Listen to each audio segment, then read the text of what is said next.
Suspension over. Paul Mashatile's violent security officers are back at work and on the payroll.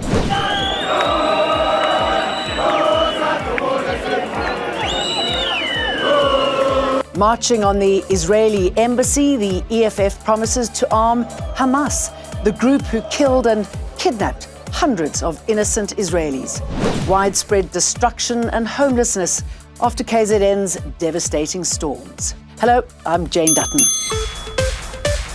This is Eyewitness News. Well, it seems that beating up people on the side of the highway for all to see isn't enough to lose your job. The 8 police officers attached to Deputy President Paul Mashatile's security detail, who were implicated in a vicious assault on motorists on the side of the N1 highway, are now back at work.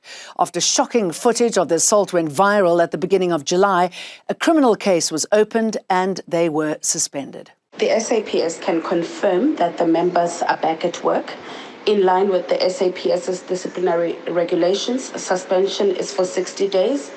Thereafter, the suspension is lifted if the internal investigation is still underway and not yet finalized. Mate stresses, though, that this, quote, does not exonerate anyone from wrongdoing and that they are on desk duty for now. They're all expected back in court next month.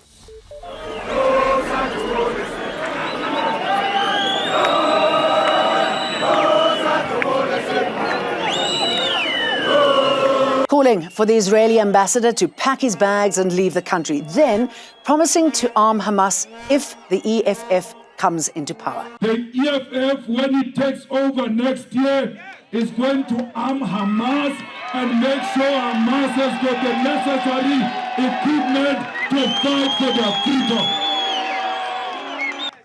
No one must go around saying we are fighting with Jews, not in our name. We are not fighting with Jews. We are fighting with an apartheid Israel, and it shall fall. It's just a matter of time before the illegitimate government of Israel falls. EFF's Julius Malema led the party's picket at the Israeli embassy in Pretoria. They say this is a demonstration of solidarity with the people of Palestine in their ongoing conflict with Israel. Worldwide attention on the Israel-Hamas war has not stopped the pounding of Gaza. Palestinian media report at least 400 Palestinians have been killed in Israeli airstrikes in the last 24 hours. Al-Aqsa Hospital in central Gaza says 65% of the casualties taken to the hospital overnight were children, while officials of Al-Shifa Hospital in northern Gaza say the medical facility is on the brink of, quote, real disaster, with its fuel possibly running out in the next 48 hours.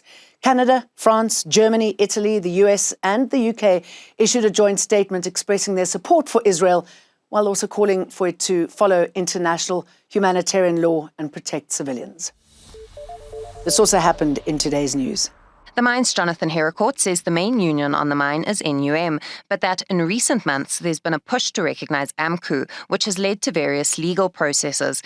He says last week the union approached the courts for approval for a strike and that the outcome thereof is currently pending. Meanwhile, he says AMCU representatives are now holding a number of workers who were on the night shift last night hostage. He says there are around 540 people underground at the moment, but that they can't confirm how many are being held and who exactly is holding them. AMCU's General Secretary, Jeff Mpahlele, meanwhile, could not provide any details around the situation. He said the union had only been in communication with the mine's management so far and that he was still hoping to be able to go underground and engage with those involved this afternoon. Bernadette Wicks, Eyewitness News. Picking up the pieces, again, disaster management teams are providing relief for the flood-stricken communities in northern KZN today. Areas under the Tuba local municipality are the worst affected, following heavy rains in parts of the province over the weekend. Konakele imizi yonke. Kuyikuthi okubuhlungu kakhulu la ekhaya. Kusuke waphuma umphefumulo. Phoke ayikho into esingayenza, umonakalo wenzakele. Besingajabula kakhulu ukuthi mase nifikile sibone umehluko nje, sibone sesizakala endlini eyiwile, konakala impahla endlini, izinto eziningi nje ezilimele endaweni. Since yesterday we received reports of these incidents. We allocated teams that actually came here to conduct assessment with disaster management teams. Just as they were conducting assessments, we were also on our stores where we were releasing relief items. We've released a relief of 100 blankets, mattresses, as well as hygiene packs, which we will continue distributing as assessments are still continuing. We are also doing the same as some parts of eThekwini were also affected. Another team is also operating on that side. A magistrate has conceded before the Pretoria High Court that there was an irregularity in the detention of the second accused in the Senzo Meyiwa trial. The court is hearing testimonies linked to a confession statement by the second accused, Bongani Ntanzi. The state is arguing for Ntanzi's statement and one by the first accused, Muzi Sibia, to be admitted, while the defence insists they were assaulted in order to confess. Ntanzi and Sibia are two of 5 men on trial for the 2014 murder of the football star. The focus of the cross-examination by lawyer for the fifth accused, advocate Zandile Moshololo, has been the lawfulness of Bongani Ntanzi's arrest. According to the Criminal Procedure Act, accused persons must make a court appearance no later than 48 hours after their arrest. Moshololo has pointed out to Magistrate Vivian Cronier from her statement that Ntanzi mentioned that he had been in police custody from the 16th of June 2020 to the 24th, when he appeared before her to confess. When you were recording this, what rang into your mind? Ek het dit self opgemerk en as 'n onreëlmatigheid beskou. I also noticed that and considered it to be an irregularity.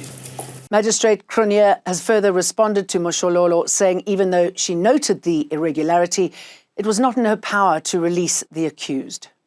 But it was within your powers to stop and to say, I cannot proceed taking down a statement from a person who has been or who is in unlawful detention. Cronier says she reported Ntanzi's arrest to the chief magistrate but doesn't know if anything was done about it.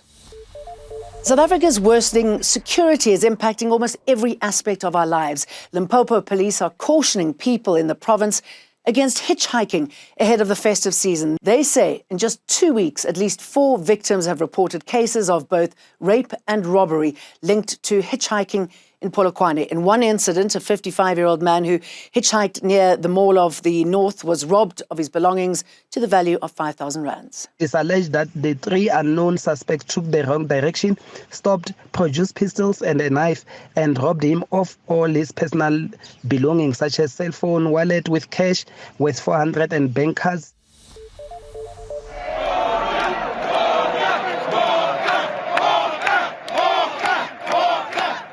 So as we continue to wallow in our successful defeat of England, so what does this mean for the game?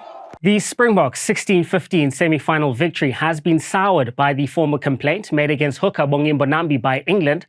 Mbonambi is alleged to have used a racial slur against English flanker Tom Curry during the game. Curry alerted referee Ben O'Keefe to the purported incident during the game, but no further action was taken. World Rugby are reviewing the incident, and they say they'll provide no further comment on the matter until their investigation is complete. If found guilty, Mbonambi would likely be banned and miss Saturday's final against the All Blacks, putting the Bok title defence in jeopardy, as he is the team's only specialist hooker. Meanwhile, away from the tournament, Springbok legend Frans Steyn will embark on a new chapter in his career from the 1st of November. He's been appointed by the Free State Cheetahs as their new director of rugby. Mawande Mateza, Eyewitness News Sport. And that's it from me, Jane Dutton, and the rest of the team. I'll see you for more tomorrow. Remember to like and subscribe. Eyewitness News, in touch, in tune, and independent. For the latest, log on to ewn.co.za or ewn.mobi.